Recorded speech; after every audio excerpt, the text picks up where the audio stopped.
Allahumma salli ala Sayyidina Maulana Muhammad wa ala ali Sayyidina Maulana Muhammad.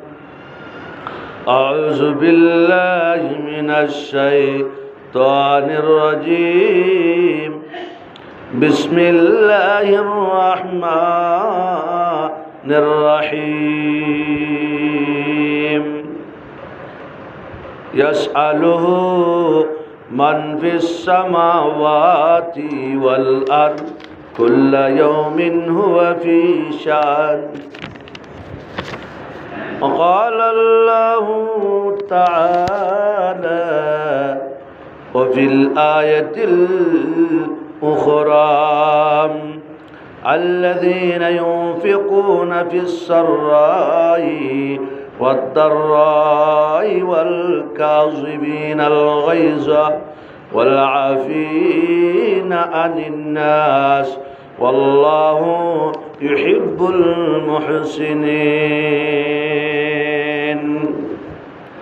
وقال رسول الله صلى الله عليه وسلم كان المسلمون إذا دخل شهر شعبان انكبوا على المصاحب فاقرؤوها وأخرجوا زكاة أموالهم أو كما قال عليه الصلاة والسلام.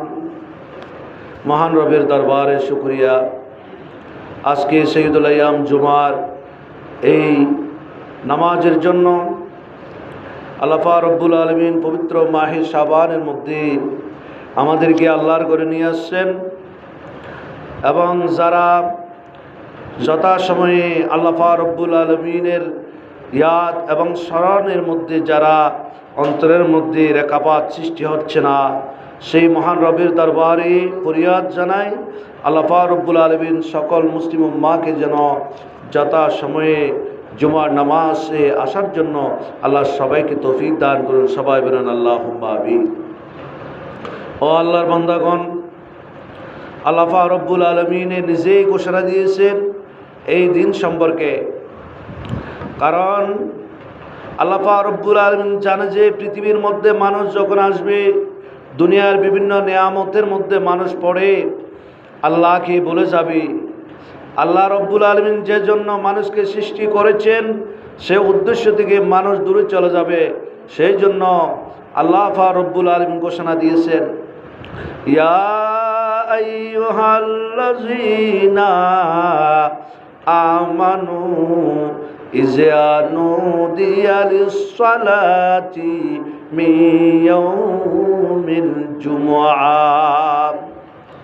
আল্লাহ রব্বুল আলামিন বলেন, ইমানদার ও আমার আদরের বান্দারা, যারা আমি আল্লাহকে না দেখিয়ে বিশ্বাস করেছ, বান্দারে আমি আল্লাহ তাআলা বলতেছি, যখন জুমার নামাজের আজান শোনা যাবে, যখন জুমার নামাজের আজান হবে, যখন জুমার নামাজের ঘোষণা দেওয়া হবে, মসজিদে আজান দেওয়া হবে, ইযা নুদিয়া লিস-সালাতি, জুমার নামাজের জন্য ফাসআউ ইলা যিকিরিল্লাহ।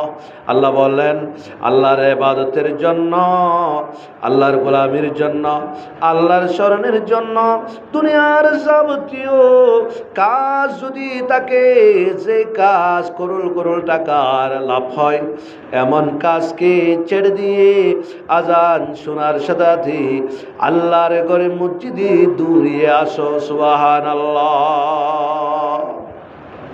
ও আল্লাহর বান্দারা, আল্লাহ পাক রব্বুল আলামিন নিজে ঘোষণা দিলেন জুমার নামাজ সম্পর্কে।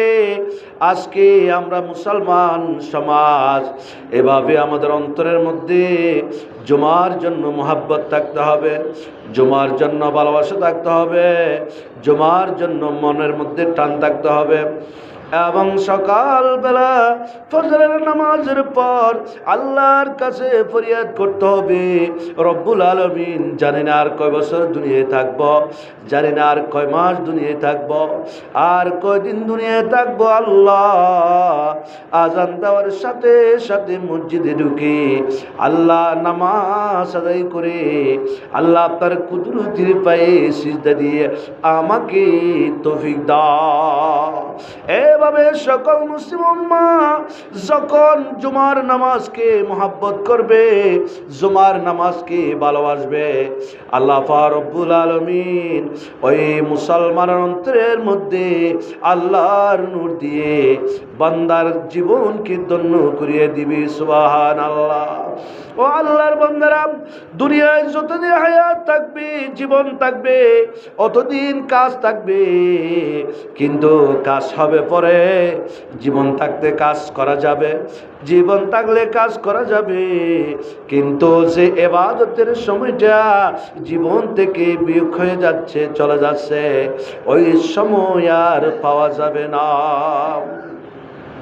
در জওয়ানে তওবা করদম, যার জওয়ানে তওবা করদম, শিওয়ে পয়গম্বরি ওয়াক্ত পীরি গর্গ জালেম মিশুদ পরহেজগার। ও সমাজের যুবকরা, যাদের শরীরের মধ্যে এখনো বল আছে, এখনো হায়রত আছে, আপনাদেরকে আল্লাহ রব্বুল আলামিনের কোরআনের আয়াত থেকে শিক্ষা নিতে হবে যে আজান শোনার সাথে আল্লাহর ইবাদতের জন্য মসজিদে আসতে হবে, জুমার নামাজের জন্য। কারণ আল্লাহর যত নবী রাসূল দুনিয়ার মধ্যে পাঠিয়েছেন, সবাই যৌবনকালে আল্লাহকে রাজি করে ফেলছে। সুবহানাল্লাহ। সম্মানিত দিনদার তৌহিদি জনতা, এই জন্য আপনাদেরকে আমি অনুরোধ করতেছি, আপনারা বিশেষ করে জুমার দিনে আপনার সন্তান সন্ততি যারা আছে, আপনার এলাকার যারা আছে, আপনার আতরাফের মধ্যে আপনার হুকুম মানে আপনার কমান্ড নিয়ে চলে, আপনি একটা কথা বললে যারা ধরবে, ওই সমস্ত বান্দাদেরকে আপনি জুমার নামাজে আজানের সাথে আসার জন্য